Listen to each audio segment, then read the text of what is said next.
Good evening and welcome to the AP Parent Webinar. For those who celebrate Hanukkah, happy first night of Hanukkah. I'm Terry Redican from the College Board. My team and I oversee operations for the Advanced Placement Program. I live in Reston, Virginia, about 20 miles west of Washington, D.C. And in addition to my role at the College Board, I'm also an AP parent. My wife and I have 5 kids, and our middle child is a junior at a Fairfax County public high school and is enrolled in AP Psychology this school year. So when our team came up with the idea for this online session for parents, I was very supportive and happy to participate. So tonight we'll be hearing from 2 AP teachers who will not only share answers to questions that parents might want to know, but also talk about the free on-demand resources that are available to students and how so many AP teachers, like our guests tonight, are incorporating those resources into their teaching. Before we get started, let's talk about submitting any questions you may have. On the bottom right-hand corner of your screen, you will see a space to submit your questions. We have a team of AP staff here ready to answer those questions, and we will also highlight some of the more commonly asked questions at the end for our panelists to cover.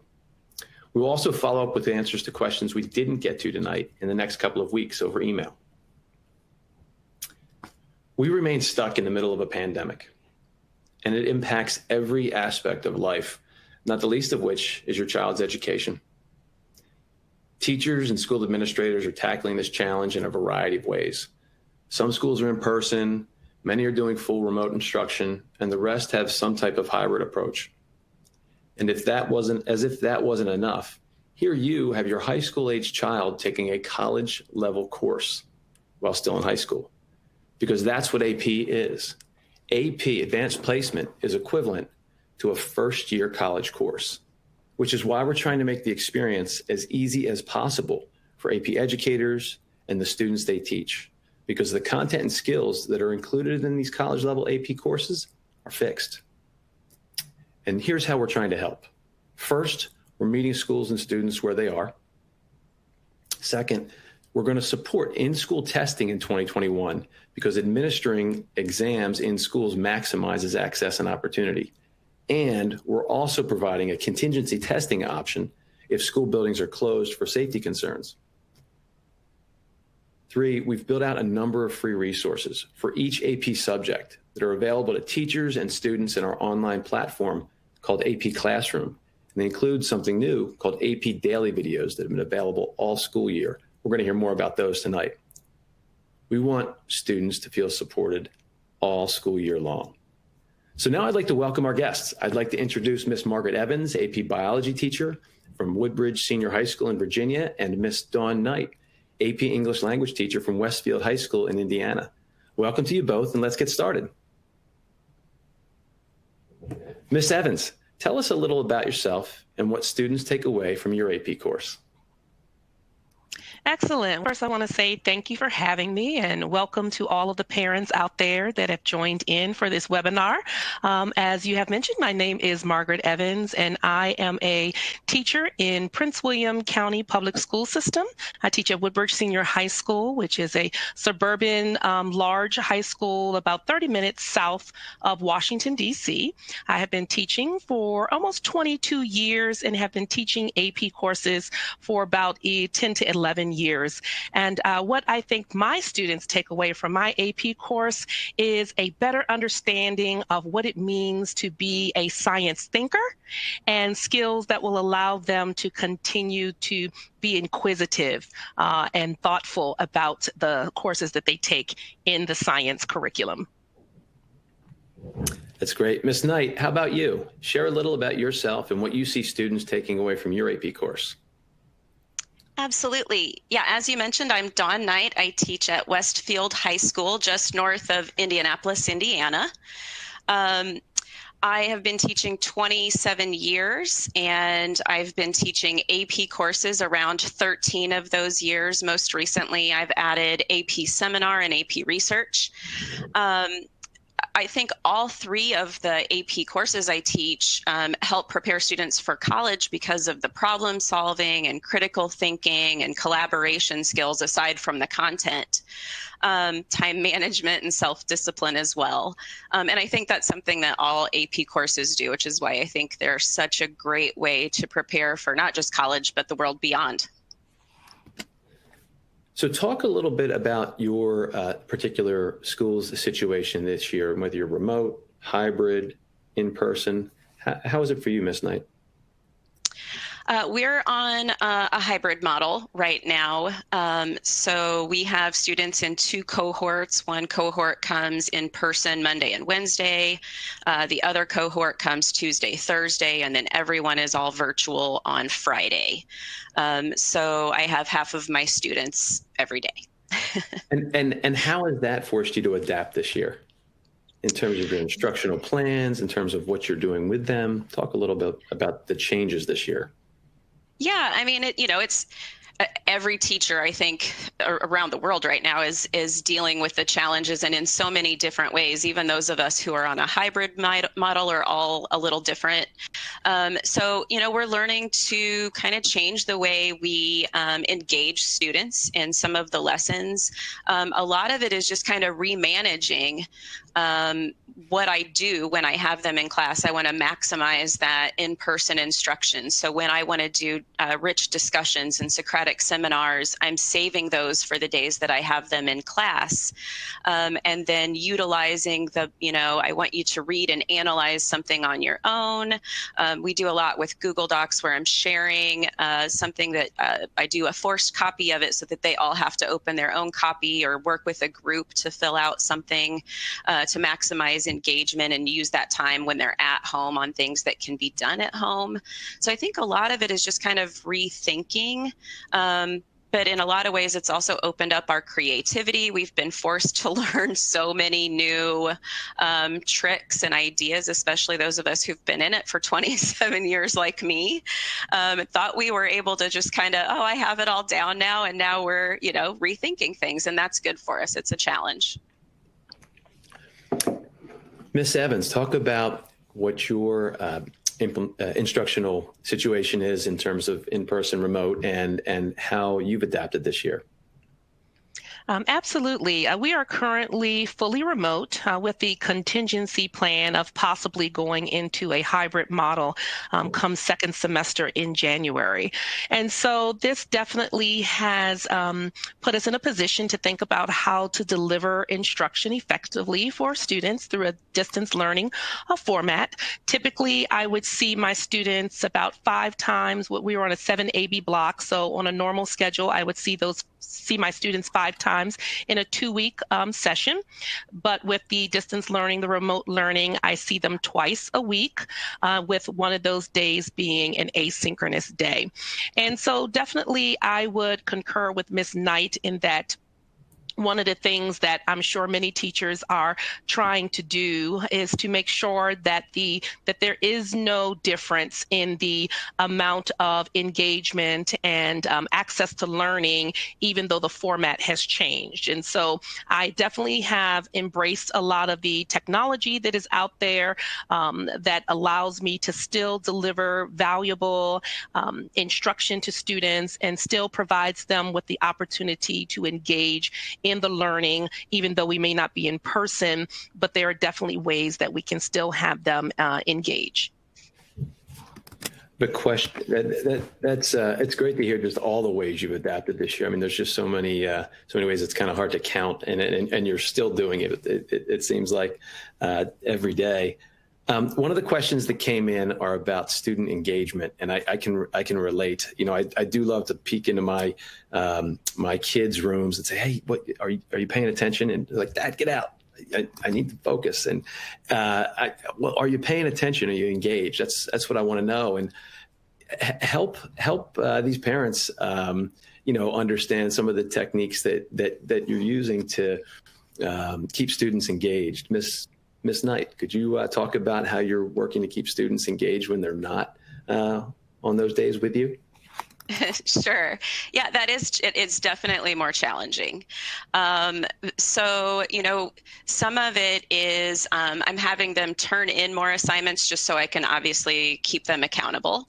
But beyond that, it is, instead of having an in-class discussion, if I need to have them doing that at home, we have Canvas through which we can do discussions, and I can tell them I want you to ask 2 questions and respond to at least 3 and give them parameters. And then I can look individually at each student to see what they're doing as far as what they've contributed to that discussion. And it just gives me a way to continue to check in and keep them accountable and keep them engaged in the discussion, even if it's not happening live in my classroom. So that's just one of those things that, we've been learning to do, Flipgrid, having students video themselves to give answers to questions and things, Edupuzzle. So there are a lot of these things that, again, we get emails all the time. We're giving you this software free to use because we care about teachers and we care about students. And so there are a lot of vehicles out there to help engage these kids on those days at home. And obviously AP Daily videos. We'll say more about AP Daily videos. I know that you can probably give more information than I can. I've been helping with the language and composition videos, but AP has put together videos for every AP course for all of the units and to highlight all of the skills of those units. And it's numerous teachers teaching these various videos throughout the course of the year. So I use them with my students, and I think it's great because it reinforces what I tell the kids. On a virtual day, I'll assign a couple of the AP Daily videos, and they hear from another teacher from somewhere across America some of the skills that I've been trying to teach them. It gives them another way to learn it from a different perspective, and I just think it's a great tool. Thanks. We're going to talk a little bit more about AP Daily videos later, but thanks for teeing those up, Ms. Knight. Yeah. Ms. Evans, talk about how you're finding ways to keep students engaged. Sure, definitely. I think it's a lot more of a challenge for teachers and school districts that had to start off fully remote. The benefit of at least having a hybrid setting where you see the students at least some point in the school year is that you're able to build critical relationships that tend to be a little bit more difficult to build across a computer screen. And so one of the things that I do to help keep my students engaged is to always implement something in the instruction where I get to know them. At the beginning of class, we do roll call questions where I ask them, like today's class question was, what is your favorite pastime or hobby? And so that's a really quick way to just get them to share, to hear about their colleagues and their peers, and for us to have a little brief moment. It only takes 2 minutes, but a brief moment to kind of build relationships. As far as instructional engagement, of course, it's critical if students, and I encourage parents, if you have students that are fully virtual and they have the ability to turn their cameras on, the research has shown with distance learning is not brand new. Colleges and other educational formats have been doing remote learning, and the research shows that when the students have their cameras on, that in and of itself inherently promotes a level of engagement. So I always encourage my students to have cameras on. I also make sure that my instruction is student-centered, in that when I am going through my lecture, so to speak, I always call on the students, and I say, well, what do you think about this? You call on them the same way you would call on them in class, and you would encourage them to contribute to the conversation. So instead of me reading out the instructions to an assignment, I share my screen and I have them read out the instructions to the assignment. As we move through different questions, I have them read. Sarah, can you read question number 1? Mohammed, can you read question number 2? So to involve them as much in the instruction is a critical part of that. Also with Zoom meetings, we have breakout rooms. And that gives them an opportunity to muddle through problem solving with one another, to have peer collaboration. I give each of them roles when they go into the breakout rooms. Maybe some of them will be the equity manager to make sure that everyone has a fair contribution in the conversation, a team leader, someone who's managing sharing their screen and popping in to check in on them. And so there's definitely ways that you can still build community within the classroom and still have students engage. And as Ms. Knight mentioned, for the asynchronous days where we're not with them, there are several vehicles out there where you can still have students share with one another, share documents that they can collaborate in.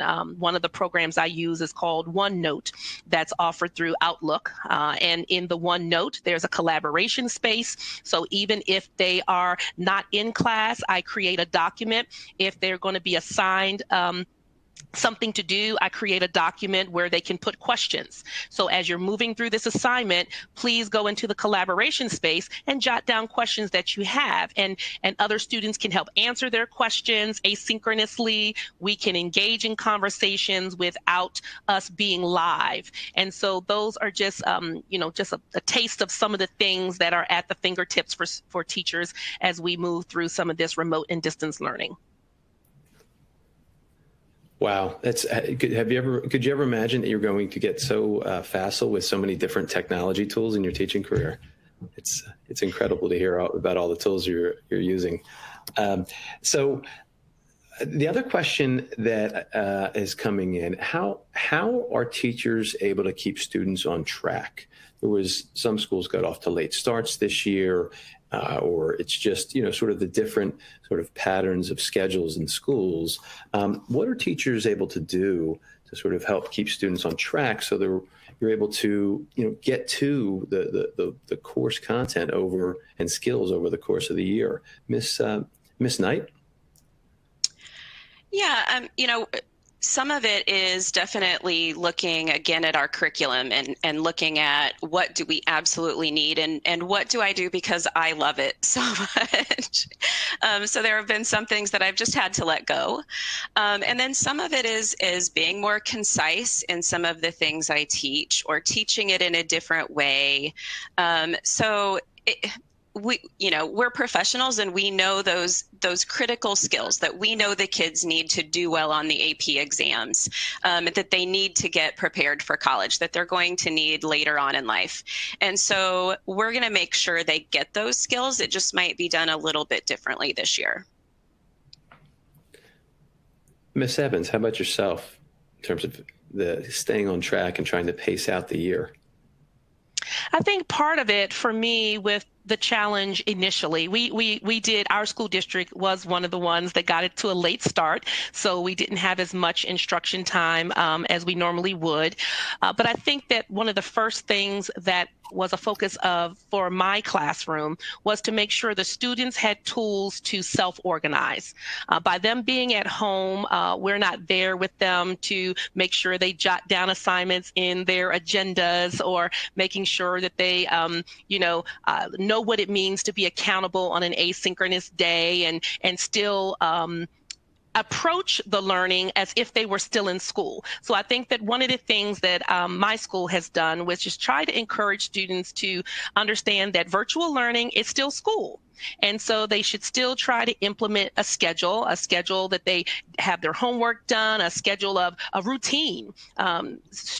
Research shows that students do very well when there's a certain level of structure and routine that they can rely upon. And so one of the things that I have done is to set up sort of a routine, make sure I put out schedules to them, make sure they're aware of when certain things are always happening in the classroom using my LMS. I heard Ms. Knight say that her school district uses Canvas. We use that as well. That's just one of the learning systems that schools can have. But just making sure that I communicate with them and put schedules out for them and remind them of the different tools that they do have access to keep themselves aware of what's coming. As far as the pacing is concerned, The same thing, implementing a pacing schedule for them, letting them know what's coming. Already, of course, they're going to be concerned about what it looks like, but I think full transparency is critical.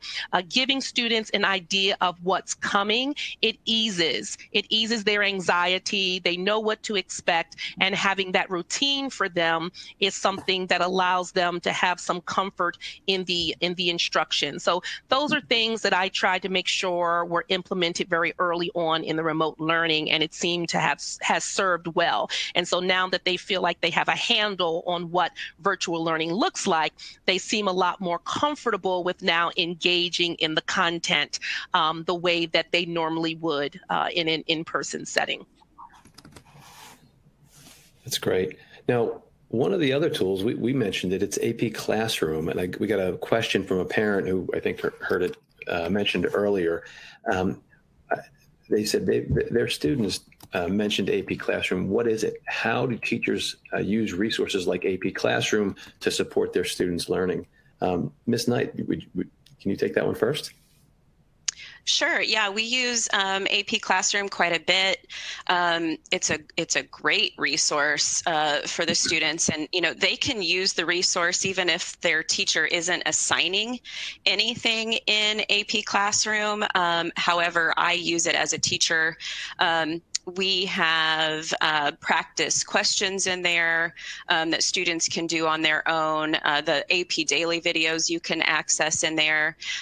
We can do those by unit, by skill. There are a lot of different ways that we can select the information and how we use it in my AP Classroom. So it's a really great way for students to do some learning on their own. It's a lot of teachers use it on those virtual days. That's one of the things that we use on virtual days because it's a great lesson that keeps them engaged.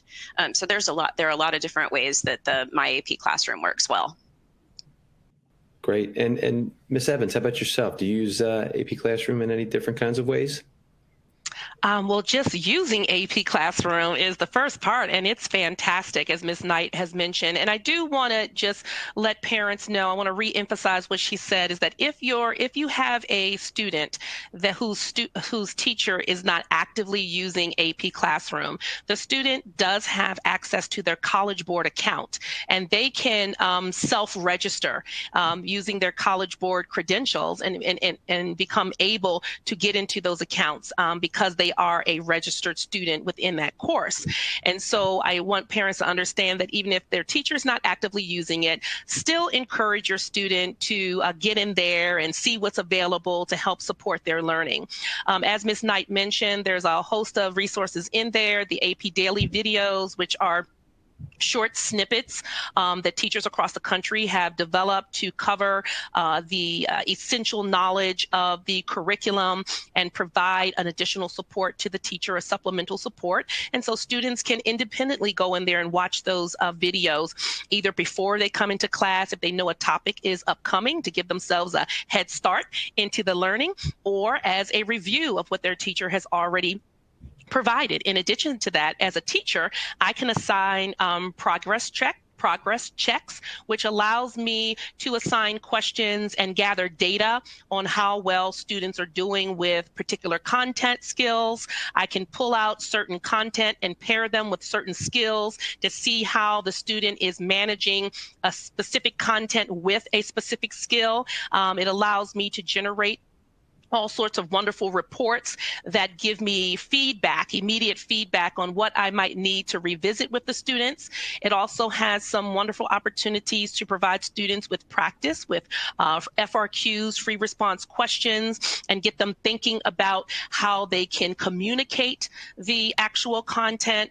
So teachers can use it for assessment tools, for real assessments. They can assign tests, they can assign quizzes, or they can just use it as formative practice to gather data about how well their students are progressing through the content. So there's definitely a lot to offer in utilizing the AP Classroom. That's a great overview, Ms. Evans. It's funny because when I asked my daughter if they were using it for her AP class, and the teacher uses it sort of sporadically, but it maps what AP Classroom does for every single AP course, and my wife sort of appreciated this when my daughter let us sit down and look at it together. And every AP course is mapped into units. You know, there's 6 units or 8 units or 9 units, or it just depends on the AP course. There's units, and then each unit is mapped into topics. And every single topic area has these videos that you talk about, as well as the thing that teachers seem to tell us they love the most, like yourself, is the opportunity to have these questions and really see where your students are and interact with them. But it's that coverage of all the units and topics that is comforting to me, because I know that my child is able to sort of go find more on that topic if they feel a little behind on a particular area. So it's been neat to see up firsthand. So looking at the questions that are coming in. Okay, now we have a question. We have a question about AP Daily. We talked about it a little bit up front. But could we just get a little bit more into that? I'll stay with you, Miss Evans, because you hadn't talked yet on AP Daily. As one of the master teachers teaching in AP Daily, one of our leads, the lead for AP Bio, could you talk about the value it brings to students, how you're able to use it? Absolutely. I'll be more than happy to talk about that. And it has definitely been an honor to work as the lead for AP Biology for this AP Daily project, as I have received the chance of working with a lot of fantastic educators across the country that are working on this project with me. And I just think that it's a fantastic tool for students. Of course, when curriculums are developed, they're more developed for the teacher than they are for the student. What these AP Dailies do, however, these videos do, is that they bring the curriculum to a level that students can access it. We all know that most students are not going to pull up the curriculum and march themselves through the curriculum to see all of the essential knowledge and the learning objectives. So what these AP Daily videos do is it makes it manageable, and it makes it consumable and accessible to students. So we don't have to put all of the fancy curriculum terms behind it in order to bring to them the essential knowledge that they need. As Ms. Knight mentioned earlier, every single AP course focuses on 2 main things, and that is the content, but also matching that content with a skill or a series of skill or host of skills. And so these AP Daily videos have been developed to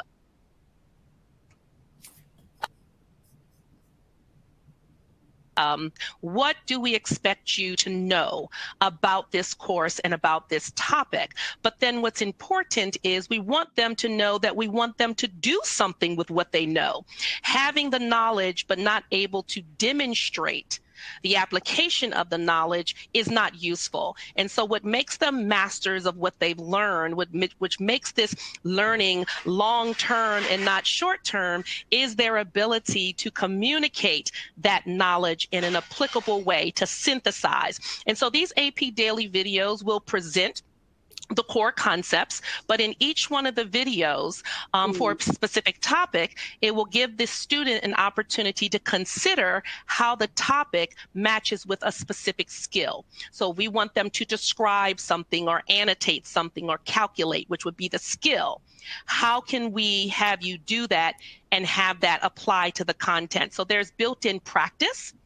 There are AP-like questions that are provided in the videos where the instructor will give students an opportunity to consider those questions, ponder, pause, turn back on the video, and then have the instructor walk you through the thought process of how to appropriately apply that skill to that content. And so having that opportunity for students paired with what they need to know for the course is tremendous, because when they get to their AP exam, that is what the AP exam has been designed to do, to pull that knowledge, but pull that knowledge in a way where they can apply it to something and demonstrate that knowledge.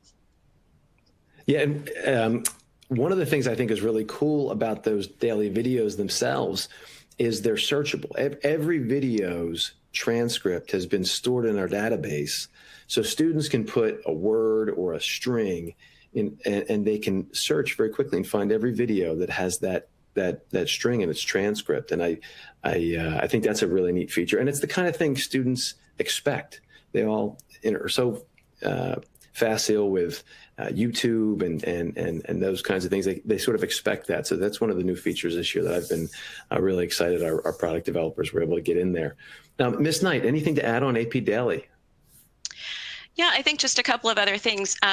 Some of it is that the videos were created with student engagement in mind. So they are shorter than what a typical classroom would be. So as far as these skills go, they're supplemental to what the teacher's already doing. And in these short nuggets that students can watch, stay engaged in, each one, sometimes it's direct instruction, sometimes it's application. And so again, it's a really great way to engage the students. And it's, I also want to reiterate that it's okay if the teacher isn't using this and assigning this all the time. Again, they know their timeline, they know what they need to get done, and they have ways of doing things. And it may not work in their classroom, but students can access these on their own. So it's just a really great supplement to what they're getting in class. Thanks for adding that. Parents, keep the great questions coming. We've got lots, but it's great to see. Here's a question. Ms. Evans, I'll go back to you. How do you suggest approaching studying for exams? Right, the exams they're in May, but this parent's asking, how do you approach studying for exams? My child is overwhelmed with schoolwork, with all their classes and sports. Oh, that's a great question, and I don't think that there is a one size fits all. I think that it's important for, if a parent is concerned about the workload of the student or their manageability of that workload, just to have a conversation with the student about what is it that is overwhelming. Oftentimes I have students that will say, I'm overwhelmed and I'm stressed, and that's real. That's real for them. But what helps me help them is understanding what aspect of what's going on is overwhelming them. And sometimes you'll find out it's a time management issue. Sometimes they feel like they don't know how to access supports, or they're like, I don't know how to reach my teacher, or I don't know where to go to find these daily videos she's been talking about, or I just feel like I don't know how to manage my time. And I feel like each of those has its own separate remedy. But I think it's just a matter of reaching out to the student, parent supporting the student in that way by asking them, what is happening here? Be more specific about what's overwhelming you. And if it is an access issue where the student is feeling like they just don't know where to go to access what's best for their instruction and preparation, encourage them to reach out to the teacher and just be very transparent about that. Ms. Evans, I don't know where to go to get resources on how to prepare for this test on cell division, etc. I think that's important to always encourage your student to have an open line of communication with their teacher, because I know that teachers are on standby. We understand how important it is to support our students. And even though our administration tells us to turn off, take some me time, take some you time as educators, because we love our students and we want them to do well. Many of us are here, early in the morning, late in the evening, trying to resource our students as best as we can. So as it relates to preparing for the exam, what I would suggest to parents and to students is that they try not to do too much at one time.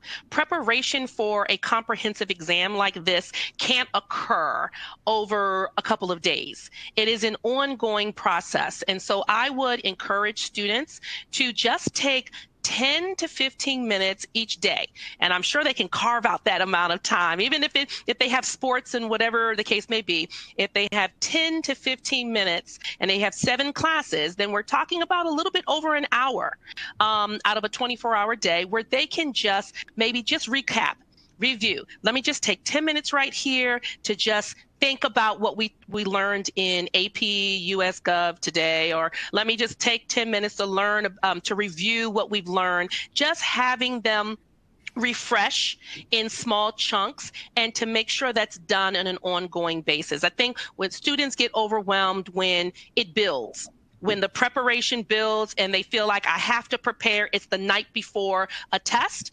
I always tell my students, preparation occurred long before the test. And so if we take it in small chunks, we know that it's more easy to absorb. If I use my biology digestion scenario here, that when we eat in small chunks and take our time, then it's easier for us to absorb. And I would say take that same approach with your learning. Encourage your students to not wait last minute, but to take small chunks, absorb, review, and I think that that's an important process in that preparation. And one last final thing is always for the students to think about how content connects. I think that sometimes they lose the big picture because they get caught up in the minutia of all of the individual details. And the beauty behind a lot of the content that we teach and the curriculum that we teach is the big picture, seeing how it all interrelates and seeing how it all connects. And so always that's part of the preparation. Why did I learn about this in last unit? And how can I bring that knowledge forward? How is it relating to what I'm learning now? And encouraging them to always think about those bigger ideas and bigger connections. Those are great tips, Ms. Evans. Ms. Knight, I'm going to sort of add on to that question for you, not only just some study tips, but also a subsequent question. My teens are really struggling with staying motivated. Any recommendations on study tips or just teen motivation, or both?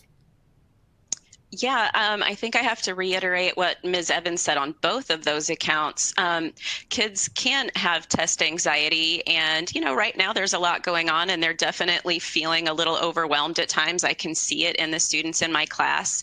I've been giving them an extra assignment every Friday that involves just going to find joy. So they have to do something that brings them joy sometime over the next week and then write about it. And so, I'm just trying to remind them to do those little things for themselves as a reminder to take care of their mental health. But as far as test anxiety goes, which no doubt they are going to have, no matter how much they've prepared over the course of the year, because they do. But, these courses are something that you prepare for all year long. The tests are looking at implementation of skills that we've been doing all year.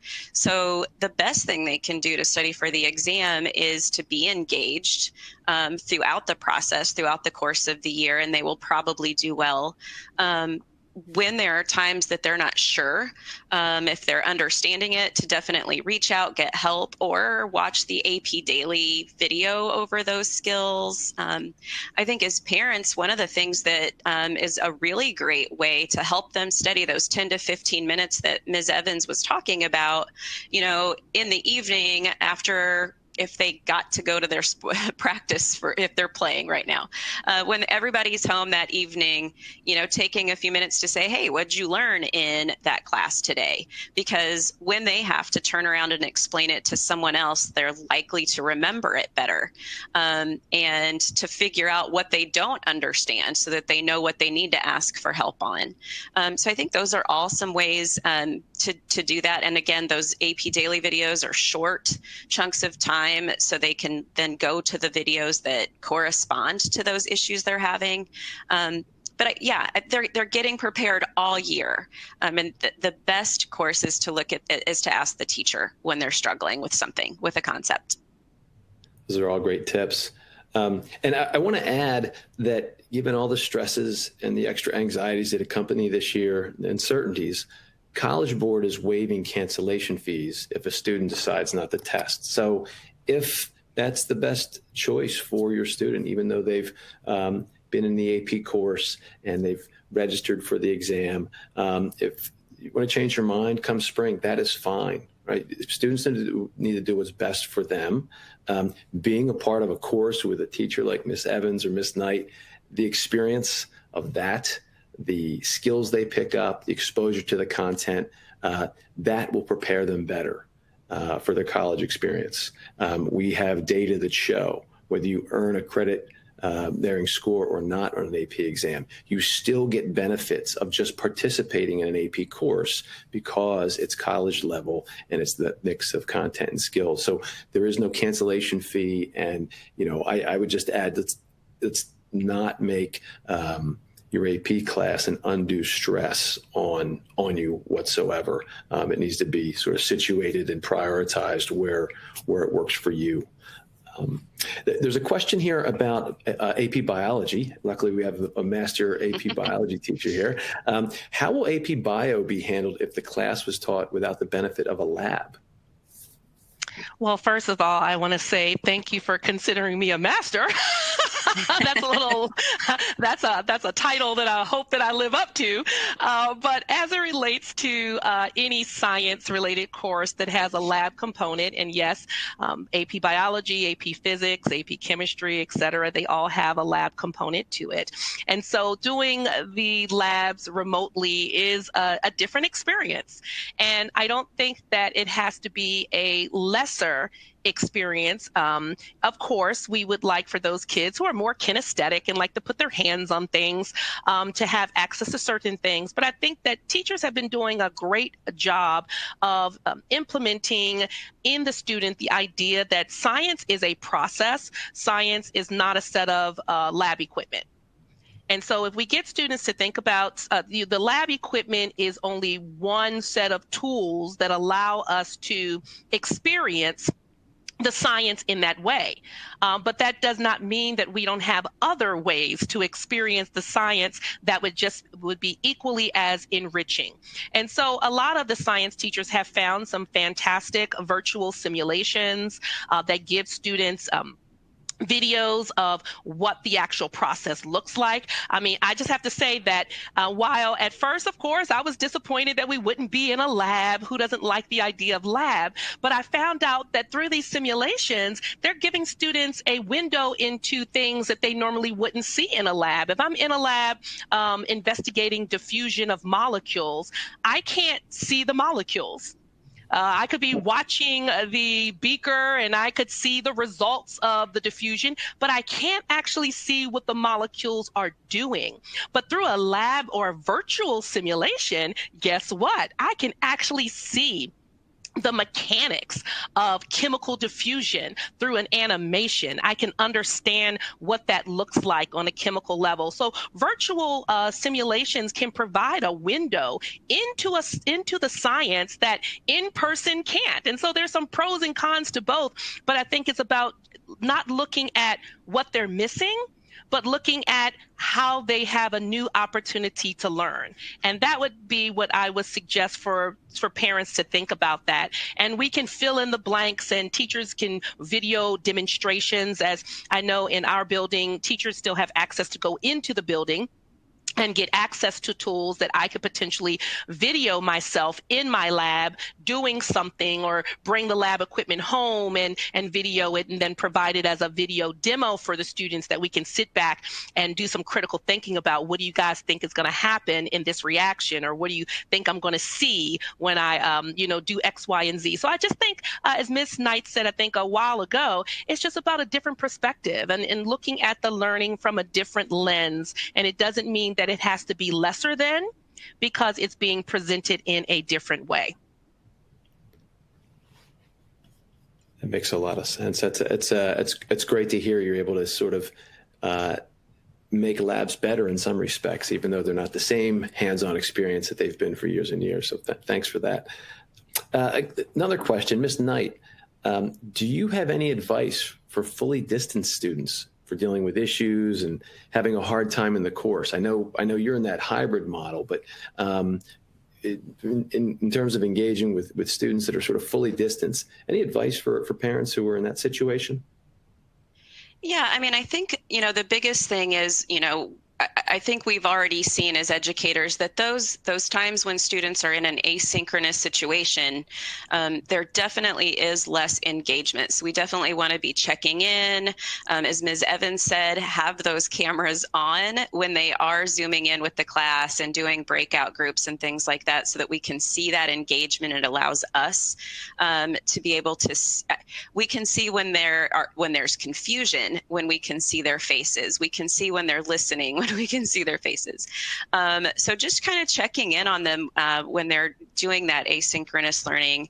If there is a learning platform like a Canvas or a Blackboard or something like that, oftentimes teachers can see an agenda for what students are supposed to be learning that day. They can see assignments that are due. So just kind of checking in to see that their student has done that assignment, ask how it went, and just having those conversations. And I know that's easier said than done, because I know parents are really busy and trying to juggle kids at home who are, now at home full-time learning while they're trying to do their jobs full-time. So I know that can be challenging, but when it's possible to be able to just ask the questions and check in, helps a lot. And we're heading into a holiday break kind of soon here. One of the parents asked, what is the best use of the extra time off during holiday break? Any thoughts on that? We'll stay with you, Ms. Knight. Yeah, I do think students need a breather, and I've been reminding them of that as well. So I don't think they need to be doing school full time when they're on the break, because I think they really need the break. But that being said, this is a great time, if they have gotten behind, to do some things to try to manage that and catch up, because I think there will be a lot less stress if they're able to come back with a fresh start after break. So if there are some lessons they're behind or assignments they're behind, trying to check in with the teacher now to see what they can do to try to catch up on those. I've helped students put some learning plans, here's our plan, here's when you're going to have it done, and kind of give them some deadlines to shoot for. Those concepts that they're struggling with, to go to AP Classroom and do some progress checks or skill checks or FRQs, or watch the videos. So there are a lot of tools that they should have access to. But I think coming up with a plan and not just forcing them to sit for hours on end is a good idea, but definitely let them have a breather. That makes good sense. Ms. Evans, anything to add to that? How to use that holiday break time? I would absolutely agree that the students need an opportunity to decompress. So I definitely would recommend to parents out there, try to come up with some ways to have your students disconnect from the learning for a second, whether that just be an opportunity to sit down and color, or whether that's an opportunity to play a game, or maybe it's a movie that they like to watch, that you just invite them to come and watch this movie and pop some popcorn, or whatever the case may be. I think just giving your student an opportunity to turn the learning off temporarily and rejuvenate, so to speak. I think that they definitely do need that. If you are concerned that your student is behind, however, then maybe come up with a reasonable schedule for how they could maybe catch up a little bit. If that just means 30 minutes a day working on some work that's outstanding, but no more than that, and make sure that they understand, okay, we're a little bit behind, but I want you to commit to 30 minutes a day, but I don't want you to do more than that, because I want you to have the rest of the time to decompress. I think those are important. What I also plan on doing is giving my students some fun activities that they can pick off of a list and maybe do like a tic-tac-toe or something like that, 3 in a row, a bingo game of activities they can do over the winter break, whether that be bird watching, or whether that, be recording themselves coming up with a cute poem on cell division or something like that, that makes them think about the content content, but in a fun way, maybe posting some fun articles or some latest research. One thing I love about science is ever changing and we're always discovering something. So give them a list of maybe some new discoveries that have been out there and read this article that may be no more than a page long and give me your thoughts. What did you think about that? What was fascinating about that? And then just shoot it to me in a collaborative document. So when I come off my break, I can see my scientists at work. I think that how we frame instruction is so important in getting students excited about it. If they see that it's just a drudgery, just, oh my goodness, just more work. I think part of it is the teachers being excited about what the learning could mean for them, giving them opportunities to see how the learning is applicable in their daily lives. That's some of the fun activities I'll have them do is how does this apply to our understanding of, bird poop on the windshield? We're learning about urea and excretion of waste. Oh, have you ever noticed that bird poop is actually white? Now, why is that? And they'll think that's funny, but when they dig into the article, then they'll be like, oh my goodness, this applies to some of the biochemistry that we've learned and the metabolism that we learned about excretion of waste products. So I think that kind of thing teachers can give to students, and parents can also maybe, just probe their minds a little bit and just tell me one fun thing. Like Ms. Knight said, as we're driving in the car, going somewhere or sitting at the dinner table, tell me one fun thing that you learned this year in your capstone course. Or what are you looking forward to when we come off of winter break for your AP Calc class? Is there anything really cool you've learned so far? Just approaching it from that perspective, I think, can kind of re-energize them into coming back and being engaged when we see them after the break. It's a great point. Some of our most fun dinner conversations this fall, my twin boys who are freshmen were studying Locke and Montesquieu, and we got into some philosophical conversations at dinner that ended up being sort of fun and not overly academic, but they were engaged. And my wife and I were just thrilled that they took the bait, and it was pretty fun to talk a little bit of history and philosophy. And I'm sorry if I said bird poop. I didn't hear you get bleeped. That's for biology teachers. We've got a lot of range for a biology teacher. So one of the questions that I see coming across is about the exams this year, and I mentioned it up front, but I don't want folks to have missed this. So the 2021 exams, we will be supporting in-school testing in 2021 because that maximizes access and opportunity for students. But if a school is closed because of safety concerns, the pandemic, of course, we'll be sharing having a contingency testing option. It will be similar to the paper exam in that it will cover the full course content. We'll be announcing the details of that in early 2021, but rest assured, if a school is closed, there is a contingency option for students to be able to test. So the hard work students are putting in, the hard work is good in and of itself for learning purposes, but it is not for naught when it comes to an exam. There will be a chance for students to have a chance to earn that credit. One of the questions I saw here was about students who are taking more than one AP course, more than one college course in high school, and there are plenty out there that do that. That is quite ambitious. How do you recommend they study? Any tips for a student who's got a really challenging schedule, more than one AP course, 2 or 3 or more? Miss Knight, can you talk about that? You've got, I know you've got some kids who have been through it as well as your own students, but if you could speak to that challenge in a unique year like this. Sure. Yeah. I think as Ms. Evans said, this is, time management. And this is one of the ways that College Board prepares students for college is that time management. And the more of these AP courses they're in, the more they are going to need that self-discipline and time management. And I think that's what it really boils down to is knowing deadlines, So when are things due? Having it on a calendar or a whiteboard, having it color coded. I have students right now, we have 5 periods a day. We're on trimesters, and I have students who are in 5 AP courses, and they will take 3 trimesters of that. So they're maximizing those credits they can get through AP, but they're also feeling that there's a lot they have to keep track of.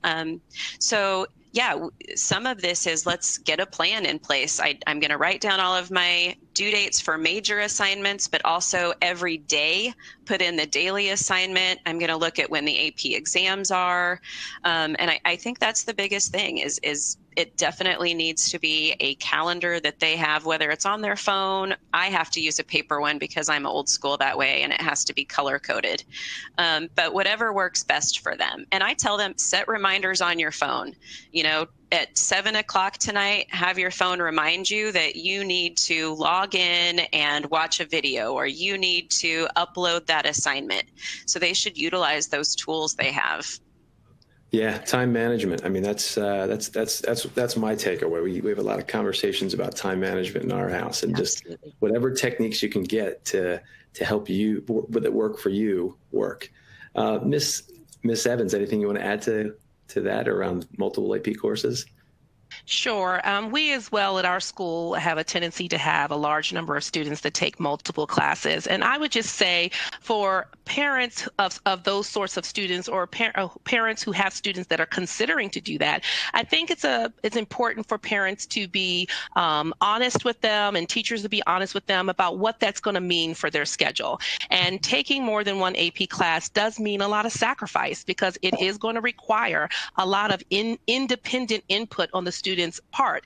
And I think that we need to make sure that we're clear with students about that. We are talking about, in some cases, 15, 16, 17-year-olds that are taking course loads, if they're taking 3 or 4 or 5 AP classes, that are equivalent to what 18 and 19-year-olds are taking their first year in college.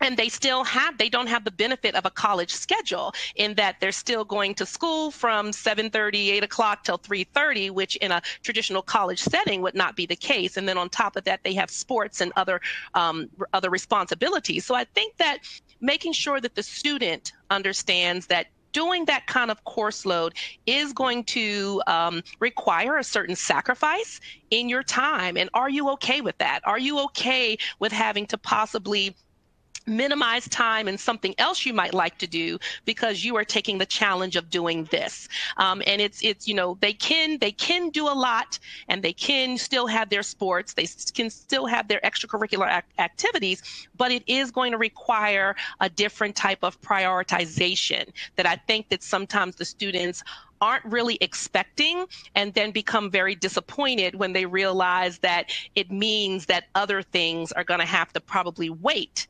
because they have to prioritize these AP courses. And the expectation is that those students are being engaged in the curriculum the same way that college level students are as well. I've got one more question. We'll start with Miss Knight. What have you learned about your students this year? Maybe something a little new that you hadn't seen in all your years as an AP teacher before. Yeah.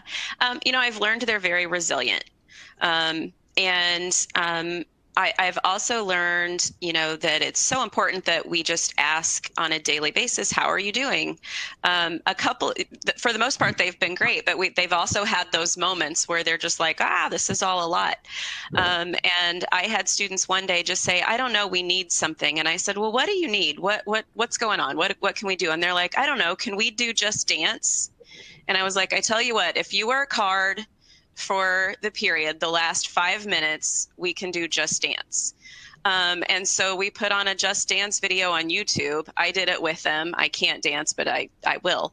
So, I learned, first of all, I know that they have a lot of energy and joy, but they'll also tell you when they need something. You just have to ask and have that communication, and that they need these things right now, that we need to know when to take a break or reward them for their engagement during this time.